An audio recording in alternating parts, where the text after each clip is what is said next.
Fashion, வடிவமைப்பு மற்றும் தொடர்பு துறைகளை உள்ளடக்கிய நிகர்நிலை பல்கலைக்கழகத்தை தமிழ்நாட்டில் அமைக்க கோத்தாரி இண்டஸ்ட்ரியல் கார்ப்பரேஷன் லிமிடெட் முடிவு செய்துள்ளது. அதன் தொடர்ச்சியாக இத்தாலி நாட்டின் அரசு அங்கீகாரம் பெற்ற அகாடமியா IUAD கல்வி நிறுவனத்துடன் KICL புரிந்துணர்வு ஒப்பந்தம் கையெழுத்திட்டுள்ளது.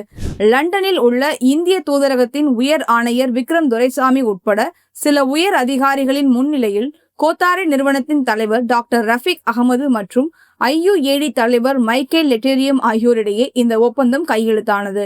கூட்டு முயற்சியில் நிறுவப்படும் இந்த பல்கலைக்கழகத்தில் ஃபேஷன், வடிவமைப்பு மற்றும் தொடர்பு துறைகளில் இளங்கலை மற்றும் முதுகலை படிப்புகள் கொண்டுவரப்படும் என தெரிவிக்கப்பட்டுள்ளது.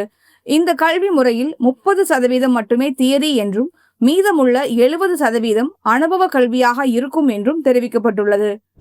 IUAD-யின் கல்வி நிபுணத்துவம் மற்றும் KICL-இன் தொழில் நிபுணத்துவம் இணைந்து இந்த துறையில் திறன் மேம்பாடு மற்றும் தொழில்முறை வாய்ப்புகளை மேம்படுத்தும் என்று எதிர்பார்க்கப்படுகிறது. 2ஆம் கட்ட நகரங்களில் இருந்து 1 லட்சம் இளைஞர்களுக்கு உலகத்தரத்திலான பயிற்சி வழங்க இத்தாலி, பிரான்ஸ் மற்றும் UK போன்ற நாடுகளின் கல்வி நிறுவனங்களுடன் இணைந்து செயல்பட திட்டமிட்டிருப்பதாக KICL நிறுவனத்தின் தலைவர் டாக்டர் ரஃபீக் அகமது ஏற்கனவே கூறியிருந்தார் என்பது குறிப்பிடத்தக்கது.